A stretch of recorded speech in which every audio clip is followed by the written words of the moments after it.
علیکم ورحمۃ اللہ وبرکاتہ۔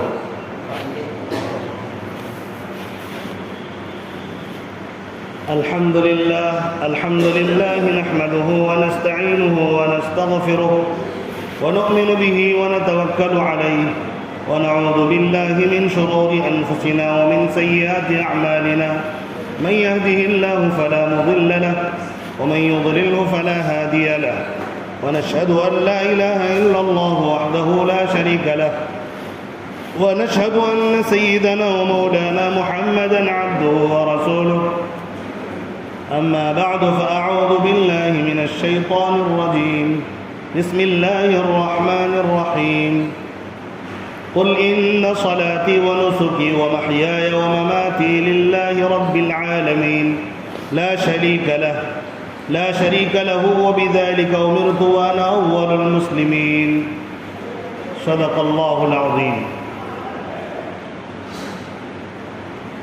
میرے واجب الاحترام بزرگوں اور بھائی اور اسلام کے غیور فرزندوں، اللہ تبارک و تعالیٰ کا احسان و کرم ہے کہ اللہ تبارک و تعالیٰ نے ہم سب کو ایمان کی دولت سے نوازا۔ یہ بہت ہی قیمتی دولت ہے، اللہ تعالیٰ ہمیں اس کی حفاظت کی توفیق نصیب فرمائے اور ہم سب کا ایمان کے ساتھ خاتمہ عطا فرمائے۔ معزز حاضرین، اللہ تعالیٰ کا احسان ہے کہ اللہ تعالیٰ نے ہم سب کو قربانی جیسے پرمسرت ایام عطا فرمائے۔ یہ خوشی کا موقع چل رہا ہے، اس میں اور جمعہ تو اور بھی زیادہ خوشی دوبالا ہو جاتی ہے۔ لیکن ہمیں یہ سمجھنا ہوگا کہ ان ایام میں حجاج کرام لاکھوں روپے خرچ کر کے حج کرنے کے لیے جاتے ہیں، اور جو اپنے اپنے ملک میں رہتے ہیں، امت مسلمہ دنیا کے کسی حصے میں وہ رہتے ہوں، جنگلات میں رہتے ہوں یا پہاڑیوں میں رہتے ہوں، ہر ایک اپنی اپنی حیثیت کے مطابق اللہ کے نام پر جانور کو ذبح کرتا ہے۔ جو حلال جانور ہے اس کی قربانی کرتے ہیں اللہ کے نام پر۔ ویسے تو امت مسلمہ کے لیے ضروری ہے کہ جب بھی وہ ذبح کرے تو اللہ کے نام پر کرے، اس کے بغیر کسی بھی حلال جانور کو بغیر اللہ کے نام پر ذبح کر کے کھانا بھی حرام ہے، کھا بھی نہیں سکتے۔ جب تک اللہ کا نام نہیں لیا جائے گا وہ کھایا ہی نہیں جا سکتا ہے، وہ تو حلال ہی نہیں ہے۔ تو اللہ کا نام تو لینا ہے، لیکن ان ایام میں اللہ تبارک و تعالیٰ نے خاص طور پر قربانی دینے کا جو حکم فرمایا، اس سے ہمیں کیا سبق ملتا ہے؟ اتنے دور کا سفر کر کے حج کرنے کے لیے لوگ صرف ہندوستان سے ہی نہیں، بنگلہ دیش اور پاکستان سے ہی نہیں، افغانستان سے ہی نہیں، ایران سے ہی نہیں، عراق سے نہیں، بلکہ پوری دنیا سے کہ چپے چپے سے امت مسلمہ کوشش کرتی ہے مکہ پہنچے، مدینہ پہنچے، کعبۃ اللہ کی زیارت کریں۔ آخر اس یہ ہمیں یہ کیا سبق دیتے، یہ کیا پیغام ہمیں دیتے ہیں؟ اصل اس کو سمجھنا ہے۔ جس دن ہم نے یہ سمجھ لیا انشاءاللہ العزیز، اس کے بعد ہماری زندگی کبھی گمراہی کی طرف نہیں جا سکتی۔ ہم نے دیکھے ہیں لاکھوں ہزاروں حاجیوں کو، سینکڑوں حاجیوں کو، لیکن ان کے حرکات و سکنات ایسے ہوتے ہیں حج اور قربانی کرنے کے بعد بھی، جس سے پتہ لگتا ہے انہوں نے اس کی روح کو نہیں سمجھا۔ یہی وجہ ہے اگر حج کرنے والا حج کر کے آتا، عمرہ کرنے والا عمرہ کر کے آتا، یا قربانی دینے والا قربانی دینے کے بعد اگر اس کی زندگی کے اندر وہ تبدیلیاں آتی جو قربانی سے ہمیں سبق سکھایا جا رہا ہے، حج سے ہمیں سبق سکھایا جا رہا ہے، تو ہم سمجھتے یقیناً ہم نے اس کے سبق کو سمجھ لیا۔ لیکن معاملہ یہ ہے کہ ہم نے سبق ہی نہیں سمجھا کہ کیا سبق مل رہا ہے۔ ہم سب کو معلوم ہے کہ حج ایک ایسی عبادت ہے اور اسی ماہ میں خاص ہے، ذی الحجہ میں ہی کرنا ہے، قربانی میں اس قربانی بھی اسی میں کرنا ہے۔ اللہ تبارک و تعالی ہمیں یہ سبق دے رہا ہے، دیکھو کہ سب سے بڑی چیز زندگی کے اندر یہ ہے کہ تم میری فرما برداری کرو، جب میں نے تمہیں کہا ذی الحجہ کے مہینے میں جب تم جاؤ گے حج کے لیے اور انہی دنوں میں جاؤ گے جن دنوں میں نے کہا، عرفات میں انہی دنوں میں ٹھہرنا تمہارے لیے ضروری ہے جن دنوں میں نے کہا، مینا کے وادی میں جا کر کنکر مارنا انہی دنوں میں ضروری ہے جب میں نے کہا جب تم اس طرح ادا کرو گے تو میرے نزدیک ادائیگی ہوگی، میرے حکم کی فرما برداری ہوگی، تمہارے پاس سال بھر پیسے ہو اور بہت زیادہ ہو، تم جاؤ مینا چلے جاؤ، عرفات چلے جاؤ، حج کی لاکھ مرتبہ نیت کر لو، لیکن ہمارے یہاں قابل قبول نہیں ہے۔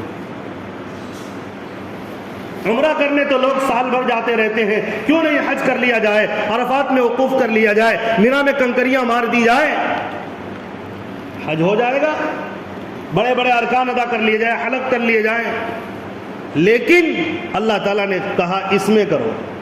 یہ سبق ہمیں یہ دیا جا رہا ہے، میرے حکم کے مطابق کرو گے، جب میں نے حکم دیا، جیسا میں نے حکم دیا ویسا کرو گے تو تم فرما بردار مانے جاؤ گے، اگر ایسا نہیں کرو گے تو تمہاری فرما برداری میرے نزدیک قابل قبول نہیں ہے۔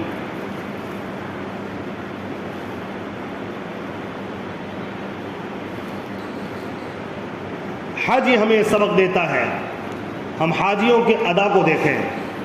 حج کیا ہے؟ حج حضرت ابراہیم علیہ السلام کی وفا کا نام ہے، حج پیارے آقا کی ادا کا نام ہے۔ نبی نے جیسے کعبۃ اللہ کے چکر لگائے، لگانا چاہیے۔ عرفات میں اللہ کے نبی پہاڑ کی وادیوں میں جہاں ہرا بھرا سبز پتا بھی آپ کو نظر نہیں آتا، وہاں جا کر قیام کرتے ہیں۔ اب آپ کو وہاں جا کر ٹھہرنا پڑے گا، رکنا پڑے گا، مینا جانا پڑے گا۔ یہ جو مقامات مقدسہ ہیں ان میں جانا ہوگا۔ نبی پاک علیہ السلام گئے، اسی لیے جانا ہے، اسی کا نام حج ہے۔ اور ہمیں یہ سبق دیا جاتا ہے کہ اصل زندگی یہ دنیا نہیں ہے، آخرت ہے، اور اللہ کے حکم پر مر مٹنے کا نام زندگی کا کمال ہے کہ ہم جس حال میں بھی زندگی گزاریں اللہ کے حکم کے مطابق گزاریں، نبی کے طریقے کے مطابق گزاریں، یہ زندگی کا کمال ہے، اور یہی زندگی اللہ چاہتا بھی ہے اور اسی لیے پیدا بھی کیا ہے۔ آئیے دیکھتے ہیں حجاج کرام کو پتہ چلتا ہے حاجی آج کیا ہو گیا۔ جب حج کا احرام باندھنے لگے، حج کی نیت کرنے لگے، اپنے سلے ہوئے بہترین لباس کو اتار دیا، وکیل اپنے کوٹ کو اتار دیتا ہے، اور جو علماء ہوتے ہیں، بزرگان دین ہوتے ہیں، اپنے پگڑیوں کو اتار دیتے ہیں، اپنے جبہ قبہ کو اتار دیتے ہیں، سارے لوگ اپنے سلے ہوئے بہترین کپڑوں کو اتار دیا۔ ہر فیلڈ میں کام کرنے والے آج سب برابر ہو گئے، آج صرف دو ہی کپڑا لپیٹ کر رہنا ہے، ایک تو چادر ہو بیل سلا ہوا اور ایک لنگی ہو سلا ہوا، اس کو پہن لینا ہے اور دیوانہ وار اس سفر پر روانہ ہو جا رہا ہے۔ لاکھوں روپے خرچ کرنا ہے جو خون پسینے سے کمایا تھا۔ آج اس صف کے اندر آقا بھی غلام بنا ہوا ہے، غلام تو غلام ہے ہی، مزدور بھی، امیر بھی، فقیر بھی، مرد بھی، عورت بھی، سب ایک طرح نظر آ رہے ہیں۔ اگرچہ عورتیں مکمل لباس میں آئیں گی، لیکن آج وہ بھی اللہ کے حکم کے مطابق پیسے خرچ کر کے، روپیے پیسے خرچ کر کے آج جا رہے ہیں۔ کہاں جا رہے ہیں؟ دو لباس پہنے ہوئے ہیں جو ہمیں کفن کے لیے سمجھیے، کفن جب مرتے ہیں کفن میں بھی اسی طرح کا لباس ہوتا ہے، بلا سلا ہوا لباس، یہ ہمیں یاد دلاتی ہے اصل زندگی آخرت کی زندگی ہے۔ دیکھو اب جا رہے ہو تو تم یاد رکھو، اب اقرار کرو لبیک اللہم لبیک، اے اللہ میں حاضر ہوں، اے اللہ میں حاضر ہوں۔ حاجیوں کے لیے سب سے بہترین کلمات یہ سکھائے گئے کہ اب تم اس لباس میں آ گئے، اب تم بار بار کہو اے اللہ، حضرت ابراہیم علیہ السلام کو تو نے حکم دیا تھا، آواز لگاؤ حج پہاڑ کی چوٹی پر چڑھ کر کہ اللہ تبارک و تعالیٰ کے بارگاہ میں آؤ، طواف کرو، حج کرو، میں تمہاری آواز کو دنیا کے کونے کونے میں پہنچا دوں گا۔ حاجی یہ کہہ رہا ہوتا ہے اے اللہ ہم نے اس آواز کو سنا اور میں اس آواز پر لبیک کہا ہوں، لہٰذا آج تیرے بارگاہ میں حاضر ہوں۔ تو نے کہا کہ عبادت یہ ہے کہ مکہ میں جاؤ، کعبۃ اللہ کا طواف کرو، ہم نے مان لیا۔ مسجدیں اور بھی ہیں، اس کا طواف کرنا صحیح نہیں، نہیں، لیکن کعبۃ اللہ کا طواف کرنا جب تم نے کہا صحیح ہے، بس اے اللہ جب تو نے کہا صحیح ہے ہم نے مان لیا، تو نے کہا طواف کرتے ہوئے حجر اسود کو بوسہ دینا ہے، ایک پتھر کو جسے تو نے کہا بوسہ دینے کے لیے، اور تو نے کہا یہ عبادت ہے، میں نے عبادت سمجھ کر اس کو بوسہ دیا ہے۔ اے اللہ تو نے کہا اس صفا مروہ پر چکر لگانا ہے، آج میں اس کے لیے بھی تیار ہوں۔ یہاں اور بھی پہاڑیوں پر دوڑنے کا حکم نہیں ہوا اس لیے وہ دوڑنا ضروری نہیں، لیکن اس پر دوڑنا ضروری اس لیے ہوا کہ تو نے حکم دیا ہے۔ آج میں چونکہ تو نے یہ حکم دیا ہے انہی دو لباس میں رہنا ہے، مفسر ہو تو کیا ہوا، محدث ہو تو کیا ہوا، انجینئر ہو تو کیا ہوا، ڈاکٹر ہو تو کیا ہوا، آقا ہو تو کیا ہوا، امیر ہو تو کیا ہوا، غریب ہو تو کیا ہوا، سب ایک صف میں کھڑے ہو جاؤ اور اعلان کرو اے اللہ میں تیرا عاجز بندہ ہوں، جو تو کہے گا، تو کہتا ہے مینا جاؤ ٹھیک ہے میں جانے کے لیے تیار ہوں، تو کہتا ہے عرفات جاؤ میں جانے کے لیے تیار ہوں، تو نے کہا ان پتھروں کو، ان پتھر جو لگے ہوئے ہیں شیطان کے نشان کے طور پر وہاں پر کنکریاں مارنا ہے، میں آج اس کے لیے بھی تیار ہوں، اس لیے کہ تیرا حکم آ گیا۔ پتہ یہ چلا حاجی ہر مقام پہ یہ کہہ رہا ہوتا ہے مجھے اس کا مطلب اور فلسفہ صفا سمجھ آئے یا نہ آئے میں تیرے حکموں پر قربانی دینے کے لیے تیار ہوں۔ اور یہ ادا ہے ان کے پیچھے، میں نے گزشتہ جمعہ آپ کو کہا پتھر کنکریاں کیوں ماری جاتی ہے، میں نے کہا عرفات میں کیوں ٹھہرا جاتا ہے، میں نے کہا صفا مروہ پر کیوں دوڑا جاتا ہے، ہر ایک کے پیچھے اللہ کے عشق کی، اللہ سے محبت کی داستان ہے۔ اللہ نے ہمیشہ کے لیے یادگار کے طور پر رکھ دیا اور بار بار کلمہ کہلوایا گیا لبیک اللہم لبیک۔ ہر سال تمام لاکھوں حجاج کرام جا کر آج مکہ اور مدینے کے اندر یہ تلبیہ پڑھ کر بار بار یہ کہتے ہیں کہ ہر حکم کے لیے میں حاضر ہوں، تیرے نبی کے ایک ایک طریقے پر میں قربان جاؤں۔ نبی پاک علیہ الصلوۃ والسلام جب طواف کرنے لگتے تھے، نبی پاک علیہ الصلوۃ والسلام نے صحابہ کو کہا اپنے ایک منڈے کو ننگا کر لو، کھول لو ایک منڈے کو اور ایک منڈے پر چادر لپیٹ لو اور تھوڑا اکڑ کر چلو۔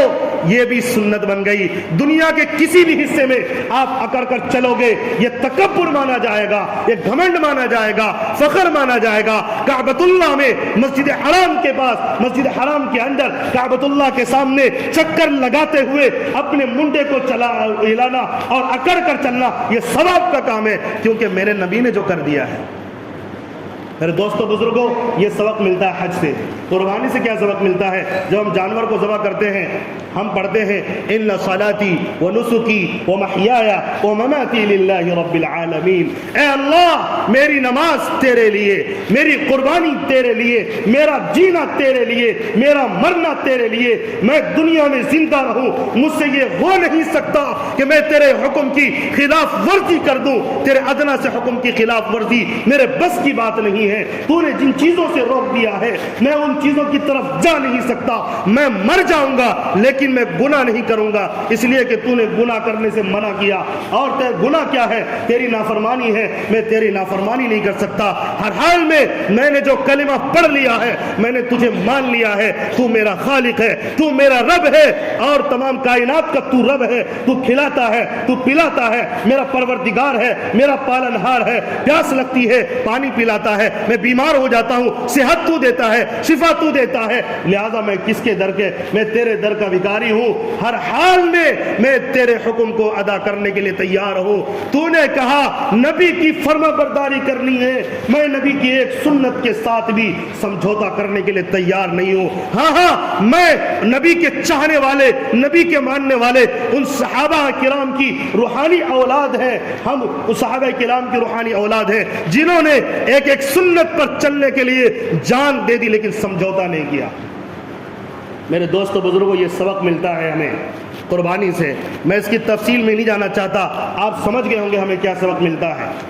میں اب ایک اور بات آپ کو سمجھانے لگا ہوں، بہت اہم بات۔ دنیا کے کسی حصے میں ایک مومن بندہ سانس لے گا وہ اپنے مذہب کے ساتھ زندہ رہے گا، مذہب کے ایک ادنا سے چیز کے ساتھ بھی سمجھوتا کبھی نہیں کیا اور آئندہ بھی نہیں کرے گا۔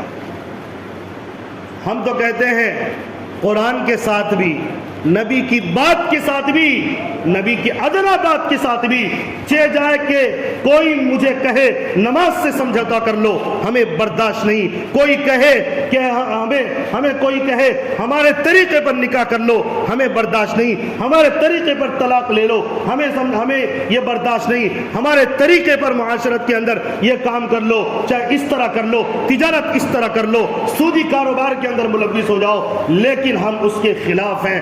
ہم تو یہاں تک کہتے ہیں ارے کوئی ماء کا حلال نہیں، اگر میں نے کلمہ ایمان پڑھ لیا ہے، اگر میں نے کلمہ ایمان پڑھ لیا ہے، نبی کو مان لیا ہے، اللہ کو مان لیا ہے، مجھے نبی کی جو سنت ہے مسواک کرنا، وہ لکڑی بھی مجھ سے کوئی چھڑا نہیں سکتا۔ نبی کی سنت ہے مسواک کرنا، میں مرتے دم تک میں اس کا بھی انکار نہیں کر سکتا، میں یہ کہتا رہوں گا، موت بھی آئے گی کہوں گا، چونکہ نبی نے مسواک کو سنت کہا، نبی نے اپنے منہ سے مسواک کو لگایا، اس لیے برش سے بھی بہتر نبی نے جو مسواک کیا وہ ہے۔ نبی نے کہا مسجد میں آؤ تو داہنا پیر داخل کر کے آؤ، میں مرتے دم تک کہتا رہوں گا، سنت یہی ہے، جب مسجد میں آؤ داہنا پیر سے آؤ، باہر جاؤ بایاں پیر سے جاؤ، بیت الخلا جاؤ بائیں پیر سے جاؤ، بیت الخلا سے باہر آؤ داہنے پیر سے آؤ۔ ہم تو نبی کی ایک سنت کے لیے، ایک سنت کی قربانی دینے کے لیے بھی کسی حال میں بھی تیار نہیں ہے، چاہے دنیا کے ہمارے سامنے انبار لگا دیے جائیں، سونے چاندی کے انبار لگا دیے جائیں، ڈھیر لگا دیا جائے، اور ہمیں کہہ دیا جائے کہ تم ایک سنت کو کہہ دو، یہ مسواک نبی کی سنت نہیں۔ مسجد میں داخل ہونے کے وقت میں پیر اندر رکھنا، داہنا پیر، یہ نبی کی سنت نہیں۔ کھانا کھانے سے پہلے ہاتھ دھونا نبی کی سنت نہیں ہے، مان لو، ہم کہیں گے نہیں، موت آئے گی، ہم کہتے رہیں گے نبی کھانے سے پہلے دونوں ہاتھ گٹوں تک دھوئے تھے، یہی سنت ہے۔ نبی کھانے سے پہلے دسترخوان بچھاتے تھے، لہٰذا میں مانتا ہوں کہ نبی کھانے سے پہلے دسترخوان بچھاتے تھے، یہی سنت ہے۔ نبی سوتے تھے بستر جھاڑ کر سوتے تھے، میں موت کے آخری سانس تک میں اس پر قائم ہوں اور قائم رہوں گا، اس لیے کہ میں ان صحابی رسول کے اولاد ہیں جنہوں نے ایک سنت کے لیے جان دے دی۔ کیا وہ واقعہ یاد نہیں کہ ایک صحابی ایک بادشاہ کے دربار میں بیٹھ کر کھانا کھا رہے تھے، لقمہ گر گیا تھا، بازو سے کسی نے ٹھوکر مار دی، او بھائی کیا کر رہے ہو تم؟ یہ کوئی بادشاہ کے دربار میں کھانے کی کیا کم پڑ گئی ہے؟ تم لقمہ گر گیا تو اٹھا کر کھاتے ہو، یہ غلط بات ہے۔ انہوں نے کہا آترک سنت نبی صلی اللہ علیہ وسلم لہؤلاء الحمقاء، کیا میں نبی کی سنت کو ان بیوقوفوں کی وجہ سے قربان کر دوں، چھوڑ دوں؟ مجھ سے نہیں ہو سکتا۔ نبی نے فرمایا کھانے کا دانہ جو تم کھاتے ہو بڑے احترام کے لائق ہوتا ہے، لہٰذا گر جائے تو اٹھا کر صاف کر کے کھا لینا، برباد نہ کرنا۔ رزق کو برباد کرنا یہ عقل مندوں کا کام نہیں، یہ بے عقلوں کا کام ہے، بیوقوفوں کا کام ہے کہ اسی کھانے سے طاقت ملتی ہے، اسی کھانے کی بے حرمتی کرنا یہ ہم عقل مندوں کا کام نہیں۔ نبی نے جو فرما دیا نا، اس لیے اب اٹھا کر کھائیں گے، ان احمقوں کی پرواہ نہیں۔ ہمارے صحابہ کرام نے ایک سنت کے لیے جس طرح قربانیاں دی، ہم بھی دینے کے لیے تیار ہیں نا انشاءاللہ، آج بھی دے رہے ہیں، کل بھی ہماری نسلیں دیں گی انشاءاللہ العزیز، ہمیشہ سے دیتے آ رہے ہیں۔ اور یہ کوئی بناوٹی دین نہیں، دین اسلام مکمل نظام حیات ہے۔ اللہ تبارک و تعالی خالق اور مالک نے یہ ہمارے سامنے قرآن کا پیغام بھیجا، نبیوں کے شکل میں انبیاء کرام کو بھیجا، پیارے آقا حضرت محمد صلی اللہ علیہ وسلم کو بھیجا، ہم انہی کے بتائے ہوئے پر ماننے۔ وہ بھی قرآن میں لکھا ہوا کہ نبی آئیں گے، نام ہوگا محمد، نام ہوگا احمد، ان کی اتباع کرنا۔ اللہ کہتے رہے، ہم مانتے رہے اور ہم مانتے رہیں گے۔ آج ملک کے اندر آپ بات کو سمجھو، آپ نے جب ابھی کہہ دیا ملک کے اندر یکساں سول کوڈ لانے کی تیاری ہو رہی ہے، مطلب یہ ہے یہاں 20 ماننے والے مذہب کے لوگ موجود ہیں، کوئی ہندو ہے، کوئی سکھ ہے، کوئی عیسائی ہے، تمام کے تمام ہر ایک اپنے اپنے مذہب پر سکون کے ساتھ، اطمینان کے ساتھ، آزادی کے ساتھ عمل کرتے آ رہے ہیں۔ لیکن حکومت وقت کو چونکہ ووٹ لینا ہے، ووٹ بینک کی تیاری کی مکمل کوشش، یہ دیکھتے رہے، کبھی ہندو مسلمان کیا، کبھی گائے کا نام لیا، کبھی کچھ لیا، اب ان کو کوئی دوسرا موضوع نہیں ملا تو ایک موضوع چھیڑ دیا جس کی بالکل بھی ضرورت نہیں ہے، بالکل بھی ضرورت نہیں ہے۔ اگر کسی مذہب والے کو کہا جائے تم تمام کو اس قانون پر عمل کرنا ہے، ایک مذہب پر عمل کرنا ہے۔ میں کہتا ہوں دنیا میں کسی بھی مذہب کا ماننے والا ہے جو مذہب میں یقین رکھتا ہے، مذہب میں بلیف کرتا ہے، چاہے وہ ہندو ہو، سکھ ہو، عیسائی ہو، جین ہو، بدھسٹ ہو، چاہے وہ کسی بھی مذہب کا ماننے والا ہو، اگر وہ مذہب میں یقین رکھتا ہے وہ جان دے گا لیکن مذہب کے ساتھ سمجھوتا نہیں کرے گا۔ ایسا ہی ہے کہ نہیں ہے؟ یہی وجہ ہے آج ہندوؤں کے کسی آپ معمولی سے مذہب کے بارے میں آپ کچھ کہہ نہیں سکتے، یہ ہندوستان کا قانون ہے، کوئی کسی کے مذہب کے خلاف نہیں بول سکتا۔ یہ کتنی اچھی آزادی ہے، کتنی خوبصورتی ہے، ہر ایک جس کا اس پر یقین ہے اس پر وہ عمل کر رہا ہے۔ اگر اس کو چھینیں گے یہ ذہنی غلامی ہوگی، اور یہ کوئی ایک عقل مند انسان مذہب کا ماننے والا چاہے وہ کسی بھی مذہب سے تعلق رکھے وہ مان نہیں سکتا۔ میں مثال دیتا ہوں، اگر کہہ دیا جائے تمام لوگوں کو دیکھو اگر تمہیں شادی کرنی ہوگی ہندو دھرم کے مطابق تمہیں جا کر مندر کے اندر 7 چکر لینے ہوں گے، تو کیا کوئی مانے گا؟ ظاہر ہے صرف ہندو کے علاوہ کوئی نہیں مانے گا۔ اگر کسی کو کہہ دیا جائے سکھ جس طرح گردوارے میں جا کر شادی کرتے تم وہاں جا کر کرو، عیسائی جا کے چرچ میں کرتے تم وہاں جا کے کرو، کیا کوئی ہندو مانے گا؟ نہیں مانے گا، نہ کوئی مسلمان مانے گا، نہ کوئی ہندو مانے گا، نہ صرف عیسائی کی بات عیسائی مانیں گے۔ تو یہاں پر بھائی ملک کی خوبصورتی یہی ہے ہر ایک کو اس کے مذہب پر رہنے دیا جائے، اور ملک کا قانون بھی یہی ہے کہ ہر ایک کو اس کے مذہب کے مطابق چلنے کی بھی اجازت ہے، اس کو پھیلانے کی بھی اجازت ہے۔ اگر اس کو کوئی چھیننے کی کوشش کرے اور کہے سب کے لیے برابر قانون ہو، ایک قانون ہو، یہ پریشان کرنے کے علاوہ، اختلاف پیدا کرنے کے علاوہ، ملک کی طاقت کو توڑنے کے علاوہ کیا کچھ اور ہے؟ یہ ملک کی طاقت کو توڑنے کے برابر ہے۔ ملک میں فساد برپا کرنا ہے، اور تاکہ کسی طرح مسلمانوں کو، امت مسلمہ کو ایک طرف لا دیا جائے اور بھی لوگوں کو، اقلیت کو ایک طرف کر کے ووٹ حاصل کیا جائے، اس کے علاوہ اس کا کوئی اور مقصد نہیں۔ لوگ اعتراض کرتے ہیں، میں کچھ اعتراض کا جواب دے کے اپنی بات ختم کرتا ہوں۔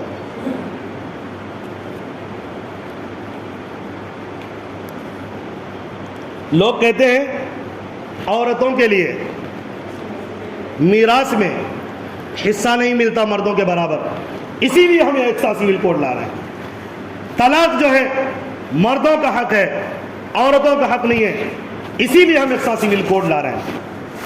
تو یہ کہیے نا آپ کے مسلمان کے خلاف لا رہے ہیں، اسلام کے خلاف لا رہے ہیں، جھوٹ کیوں بول رہے ہیں بھائی؟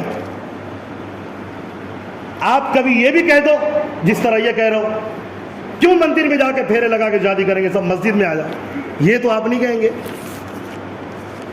اور طلاق کے بارے میں کہہ دیتے ہیں اور مردوں کا حق نہیں ہے، جھوٹ ہے سراسر۔ عورتوں کے پاس بھی طلاق کا حق موجود ہے جس کو ہم خلا کہتے ہیں۔ بتائیے خلا ہے کہ نہیں عورتوں کے لیے؟ ان کو، مردوں کو کہا گیا ڈائریکٹ طلاق دو ضرورت پڑنے پر، عورتوں کو کہا گیا ڈائریکٹ نہ دو، تم کو بھی دینے کا حق ہے لیکن قاضی کے پاس جاؤ، علماء کے پاس جاؤ، مسئلہ پوچھو کیسے طلاق دینا ہے۔ اس لیے کہ اللہ تبارک و تعالیٰ جس نے یہ قانون نافذ کیا ہے وہ جانتا ہے کہ عورتیں جذباتی ہوتی ہیں مرد کے مقابلے میں۔ اگر ان کے ہاتھ میں طلاق کا جب دے دیا جائے نا تو آج اکثر لوگ روڈ پر اکیلے پھر رہے ہوں گے، بہت سارے مردوں کو طلاق ہو چکا ہوگا، اس لیے جذبات ان کے کنٹرول میں نہیں ہوتے، اس لیے وہ روتی بھی جلدی ہیں۔ یہ تو فطرت ہے، اس کو جھٹلایا نہیں جا سکتا، یہ سراسر جھوٹ ہے کہ کوئی یہ کہے عورتیں جذباتی زیادہ مردوں کے مقابلے نہیں ہوتی ہے، یہ مانا ہی نہیں جا سکتا ہے۔ اسی طرح لوگ اعتراض یہ کرتے ہیں، اور اعتراض کرنے والے بھی ہمارے پرائم منسٹر مودی جی ہیں، وہ کہتے ہیں جب ایک گھر ہے، ایک گھر میں ایک ہی قانون سب کے لیے ہونا چاہیے۔ میرے بھائی گھر کی بات اور ہے، ملک کی بات اور ہے۔ گھر میں ایک ہی مذہب کے ماننے والے رہتے ہیں، لیکن گھر کے باہر ملک کے اندر الگ الگ مذہب کے ماننے والے رہتے ہیں، لہٰذا گھر میں ایک قانون ٹھیک ہے لیکن ملک کے اندر ایک قانون یہ ٹھیک نہیں ہے۔ سب کو اپنے اپنے مذہب سے جینے کا حق ہے، اس لیے ایک سول کوڈ یہ ملک کے مفاد میں نہیں بلکہ ملک کے خلاف ہے، لہٰذا ہم اس کی مخالفت کرتے ہیں، مخالفت کرتے رہیں گے، کیونکہ اس سے رشتے ٹوٹیں گے، جو محبتیں باقی ہیں وہ ختم ہوں گی، اور لوگ سڑکوں پر احتجاج کرنے پر مجبور ہوں گے، آپس میں کھینچا تانی ہوگا، لہٰذا اس کی ضرورت بھی تو نہیں ہے نا۔ ضرورت کیا ہے؟ کہتے ہیں کہ نہیں چل سکتا ہے مودی جی کیا کہتے ہیں؟ نہیں چل سکتا ہے. میں کہتا ہوں چلتا آ رہا ہے. ہند آج کا ملک نہیں ہے، ہزاروں برس پرانا ملک ہے، چلتا آ رہا ہے اب تک. اب کیا ہو گیا؟ لنگڑا ہو گیا، لولا ہو گیا ملک. اسی طرح چل رہا ہے نا بھائی. ایک ساتھ سول کوڈ کے بغیر چل رہا ہے کہ نہیں چل رہا؟ چل رہا ہے. ضرورت نہیں ہے اسی لیے پرزور مخالفت کرتے ہیں. ہمیں ضرورت نہیں ہے اس لیے اس سے ختم کیا جائے، اس کے لیے کوشش چھوڑ دینا چاہیے. اور ہمیں کہا گیا اعتراض داخل کرنے کے لیے. اعتراض داخل کرنے کا طریقہ کیا ہے میں اس سے پہلے بھی بتا چکا ہوں. واٹس ایپوں کے اندر، گروپوں کے اندر ایک میسج آ رہا ہوگا جمعیت آج کل کم سے کم آج 2-4 دن 5 دن آپ میسج پر غور کریں. میسج خوب تیزی سے وائرل ہے. فیس بک پر بھی آپ کو میسج مل جائے گا، انسٹاگرام پر، ٹویٹر پر، ہر جگہ آپ کو میسج ملے گا. جمعیت علماء ہند کی طرف سے ہر زبان میں مل جائے گا. جمعیت علماء ہند کی طرف سے، مسلم پرسنل لا بورڈ کی طرف سے، امارت شریعہ کی طرف سے. اس میسج کو پڑھیں، نیچے لنک دیا گیا ہے، اس لنک پر کلک کریں گے، سامنے آئے گا نام لکھیں. جب نام لکھیں گے آپ کو کہا جائے گا کہ یہاں پر کلک کر کے اس کو سینڈ کریں. تو آپ اپنے ای میل میں چلے جاتے ہیں. جب اس کو سینڈ کریں گے سیدھا یہ لا کمیشن کے جو آدمی اس کے پاس، یہ لا کمیشن والے کے پاس پہنچ جائے گا اور وہاں پر اعتراض داخل ہو جائے گا. اس کے اندر لکھنے کی کچھ ضرورت نہیں ہے، پہلے سے لکھا ہوا ہے یہ ملک کے مفاد میں نہیں بلکہ ملک کی سالمیت کے لیے خطرہ ہے، لہٰذا ہم اس کو نہیں مانتے اور اس کی ضرورت بھی نہیں ہے. اس میں خود لکھا ہوا ہے آپ کے یہ جاری کردہ رپورٹ اور اپنے دستخط سے یہ اعتراض داخل ہو جائے گا. اس وقت ملک میں کم سے کم 5 لاکھ سائن کی ضرورت ہے، 5 لاکھ اعتراض کی ضرورت ہے. تو 5 لاکھ کے انشاءاللہ ہم لوگ 10 لاکھ بھی کروائیں گے. محنت کریں گے، کوشش کریں گے انشاءاللہ. آپ کو اس طرح کا لنک ملتا ہے اس کو بھیج دیں. ابھی آپ جب مسجد سے باہر جائیں گے، مسجد کے پیلر میں جب نکلیں گے تو وہاں پر یہ اسکین لگا ہوا ہے. گوگل کھولنے کے بعد آپ کو کیمرے کا آپشن دیتا ہے، اس پر کلک کریں گے، اسکین کریں گے تو وہ میسج بالکل آ جائے گا. پھر آپ اس لنک میں داخل ہوں گے تو اس کو بھیج سکتے ہیں. یہاں سامنے ہی بورڈ کے اندر وہ یہ لگا ہوا ہے، وہاں پر دیکھ لیں آپ، اس سے فوٹو کاپی ہے وہاں پر موجود ہے. تو اسکرین لے کر اس کا اس طرح سے فارورڈ کرتے ہیں، اعتراض داخل کر سکتے ہیں. اللہ تبارک و تعالی ہم تمام کی حفاظت فرمائے. ہم تمام کو اللہ تبارک و تعالی اپنی عبادت کے لیے قبول فرمائے. ہر حال میں اللہ تعالی ملک اور مذہب کی حفاظت کی توفیق عطا فرمائے. آمین. وآخر دعوانا الحمدللہ رب العالمین.